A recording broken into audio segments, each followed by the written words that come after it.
네, 오늘 여러분께 전해드릴 내용은요. 최근에 뉴스 기사에도 나왔고 저희가 사실은 좀 빨리 알게 됐는데 은평구에 있던 어떤 아파트 입찰 가격을 처음에 저희가 태행 경매에서 봤을 때 깜짝 놀랐거든요. 이게 가끔 이런 경우가 있어요. 그러니까 이런 태행 경매나 지지옥션 같은 사설 사이트에서 법원 그 모니터 요원이 서버에 입력하는 금액이 오류가 나는 경우 있어요. 최저가가 6억 4천이었던 아파트였는데 입찰 가격이 태행 경매나 지지옥션에 똑같이 6,700억으로 표시된 거예요. 그래서 이 모니터 요원들이 뭔가 실수가 있지 않았나 해서 저희가 다음 날 법원 경매 정보 사이트도 직접 확인을 해봤거든요. 그런데 6,700억을 써낸 것이 맞았던 겁니다. 너무나 안타까운 일이에요. 입찰표 쓸 때 이거 실수하시는 분들이 은근히 많아요. 자, 그러면 이렇게 입찰 가격을 터무니없이 높게 써낸 거, 이게 분명히 착오였겠죠. 자, 이런 거로 인해서 법원에 매각 불허가 하는 경우에 과연 받아들여질 수 있는지, 그리고 받아들여지지 않는 경우에는 해결 방법은 없는지, 해결 방법까지 알아보도록 하겠습니다.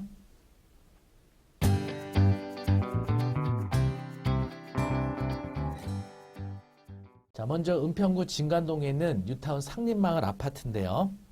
감정 가격이 8억이었고요. 최저가 6억 4천인데 보시는 것처럼 6,700억으로 표시가 돼가지고 깜짝 놀랐거든요. 그래서 저희가 법원 사이트도 직접 확인을 해봤어요. 그랬더니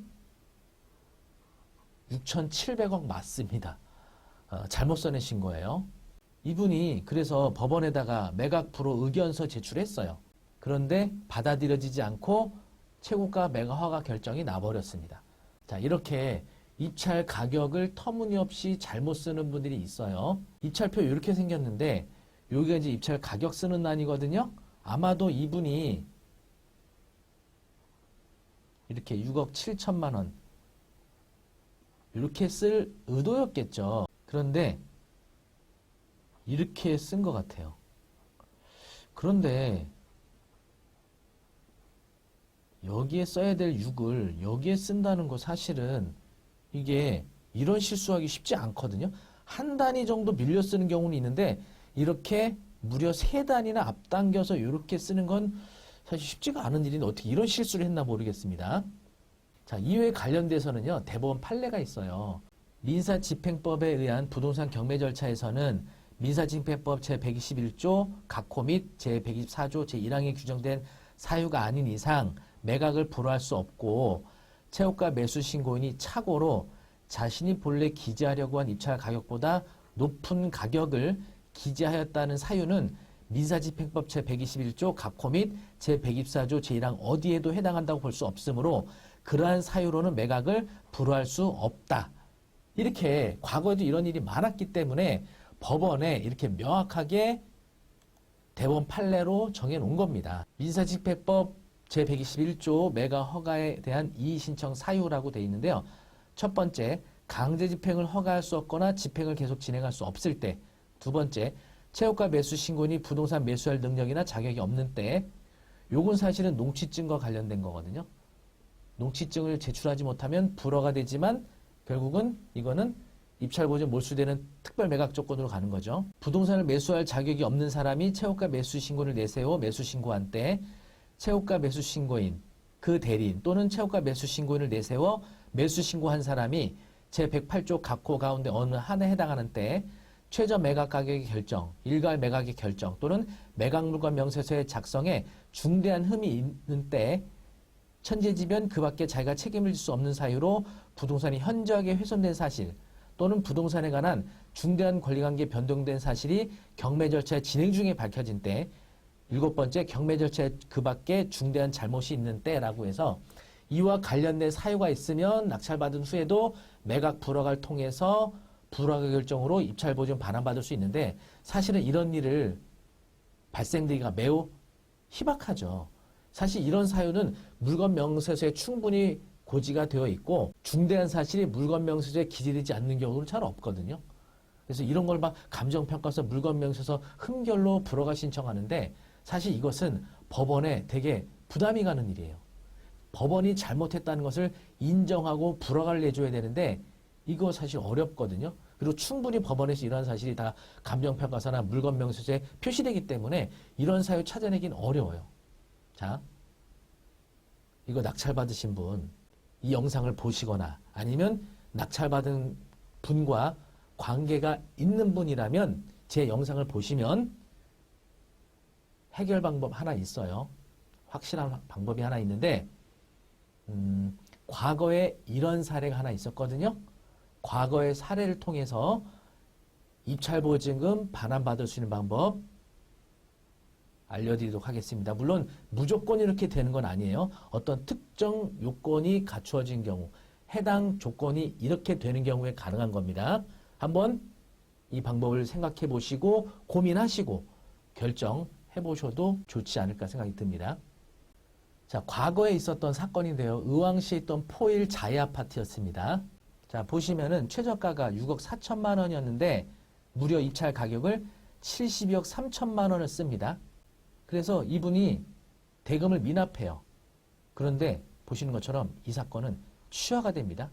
대금 납부 기한이 지났지만 재매각 전에 취하가 돼버렸어요. 당시 문건 송달력 보시면 채권자 신청 취하서 제출, 채권가 매수 신고인 법원 보관금 환급 신청서 제출. 다시 말하면 낙찰받은 사람이 입찰보증 반환받았다는 거예요. 이거 어떻게 된 거냐면 경매 사건에서요. 낙찰되고 난 다음에도 취하시킬 수 있거든요. 낙찰되고 나서 취하시키는 방법은 두 가지가 있습니다. 하나는 경매 신청한 원인이 된 그 채권을 변제하고 취하시키는 거예요. 임의 경매의 경우에는 경매 신청한 채권, 원금과 이자를 전액 변제하면 그 경매에 신청한 근저당을 말소할 수 있잖아요. 이 말소된 등기부등본을 첨부해서 경매를 취하할 수가 있습니다. 또 하나 방법은 채권자에게 다시 말하면 경매에 신청한 채권자에게 연체이자 있잖아요. 이거를 상당한 금액을 변제하는 대신 원금은 안 갚더라도 연체한 이자의 상당 금액만 변제하는 대신 낙찰받은 사람의 동의를 받으면 원금 전액 변제하지 않아도 연체된 일부만, 다시 말하면 채권자가 그것도 합의해야겠죠. 그러니까 채권자 합의하고 낙찰받은 사람 합의가 되면 일부 비용으로 취하시킬 수가 있어요. 근데 결국 이 물건은 낙찰받은 사람이 취하하는 걸 원하는 거잖아요. 취하되면 입찰보증 반환받으니까. 그죠? 그래서 이 사건 계속 볼까요? 등기부등본 보시면은요. 우리은행 경매 사건이 취하가 된 겁니다. 그런데 취하되고 나서 얼마 지나지 않아서 베리타스 자산관리 대부가 경매 신청을 다시 해요. 이거 어떻게 된 거냐면은 베리타스 자산관리 대부는요. 자, 보시는 것처럼 원래 우리은행 근저당이었는데 여기 확정채권 대입변제, 요 우리은행 근저당을 요 회사가 대입변제로 양수받아와서 경매 신청한 건데, 자, 이 내용은 뭐냐면 제가 정리해서 설명을 드릴게요. 입찰가를 잘못 써서 보증금 날릴 위기에 처한 사람이 채무자를 찾아갑니다. 채무자를 찾아가서 협조를 구해요. 자기가 낙찰받은 사람인데 입찰 가격을 잘못 써서 입찰보증금 6,400만 원 날릴 위기에 있는데 좀 도와달라고. 그러니까 채무자가 뭘 도와주면 되죠? 이러는 거죠. 물론 협조적으로 나왔을 거를 가정하는 겁니다. 그리고 채무자에게도 어느 정도 대가를 제시해야겠죠. 내가 낙찰받은 사람인데 이걸 취하를 하고 싶다. 취하되면 자신 입찰보증금 6,400만 원 돌려받을 수 있다. 일단은 내가 낙찰받은 사람이니까 내 낙찰받은 사람의 동의서와 함께 채권자의 합의를 통해서 취하서가 들어가면 된다. 그래서 이 우리은행에다가 연체이자 전액 또는 일부라도 변제해서 취하를 좀 시켜달라고 채무자를 통해서 요청하는 거예요. 물론 우리은행이 연체된 금액이 얼마인지, 또 연체된 금액 중 일부만으로 취하가 가능한지, 연체된 이자 전액을 납부해 취하 가능한지, 이런 것들 확인 절차가 필요하겠죠. 그래서 6,400만 원보다 변제할 이 연체이자 금액이 적다면 시도해 볼 만하다는 거예요.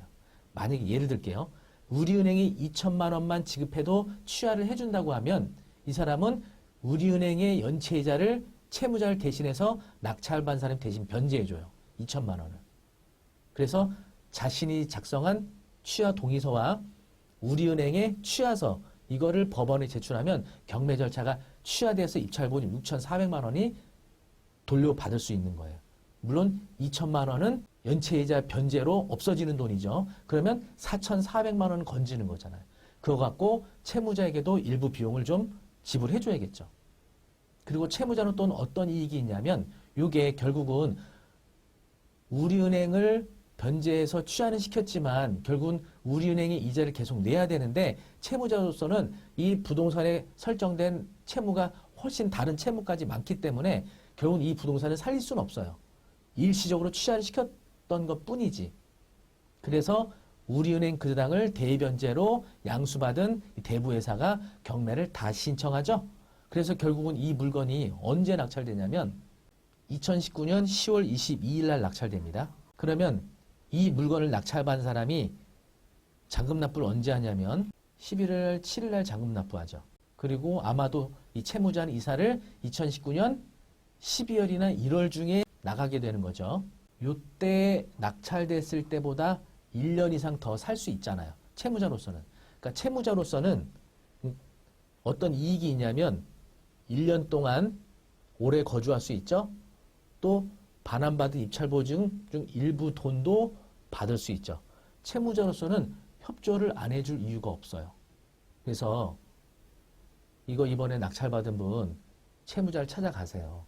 그래서 일단은 경매 신청한 그 채권자 쪽에 얼마를 지불을 해줘야 취하할 수 있는지 그걸 좀 확인을 해야 돼요. 그 금액이 너무 과다하면 안 돼요. 그러니까 이번에 입찰보증금 들어간 분이 6,400만 원 들어갔잖아요. 이거 이때랑 똑같네요. 이거 의왕 포일 자이 때하고 지금 똑같아요. 입찰보증금이 6,400만 원이니까 연체이자가 뭐 6, 7천 되면 이건 방법이 없는 거고 연체이자 중 1,000만 원이나 2천만 원으로 채권자 쪽에서 취하가 가능하다고 하면 그 돈을 낙찰받은 사람이 따로 마련해서 갚아주란 말이에요. 그리고 그 취하서와 낙찰받으신 분의 동의서를 첨부해서 취하를 시켜요. 그러면 입찰보증금 반환받겠죠. 6,400만 원. 그래서 내가 대신 변제한 금액을 빼고 나머지를 내가 살리는 거고 채무자에게 감사의 표시로 얼마 좀 준다고 얘기하시면 되죠. 그러면 채무자로서는 1년의 기간 동안 더 거주할 수 있죠. 금전적 보상도 발생하죠. 채무자는 협조해 줄 가능성이 매우 큽니다. 결국은 이 물건 낙찰받은 사람 가만히 있으면 6,400만 원 못 돌려받아요. 그리고 매각불허가 매각허가 취소, 항고 이거 안 됩니다. 의미 없어요. 이미 대법원 판례가 있기 때문에 이 방법밖에 없습니다. 너무 안타까워서 제가 이 얘기를 유튜브를 통해서 전해드리는 거니까 본인이 영상을 보셨다면 다행인데 본인이 영상을 못 보시고 주변에 아는 지인분이 영상 보셨으면 이 방법을 제안을 해주시고 이게 잘 해결이 되시면 제 유튜브 채널에 이 영상에 댓글로 감사 표시해 주시거나 아니면 제가 운영하고 있는 네이버 카페 박철호의 경매 아카데미에 오셔서 이 과정들을 어떻게 진행했는지 상세하게 후기 남겨주시면 저는 그걸로 되게 만족할 것 같아요. 어쨌든 낙찰 받으신 분 가만히 그냥 6,400만 원 날리지 마시고 어떤 방법이라도 사용하셨으면 좋겠습니다. 어쨌든 잘 마무리되시기를 바라겠고요. 경매는 이렇게 잘 절차를 알게 되면 이런 어려움 가운데서도 뭔가 해결책을 찾을 수 있으리라 생각합니다. 네, 이렇게 절차를 안다는 것은 굉장히 중요하죠.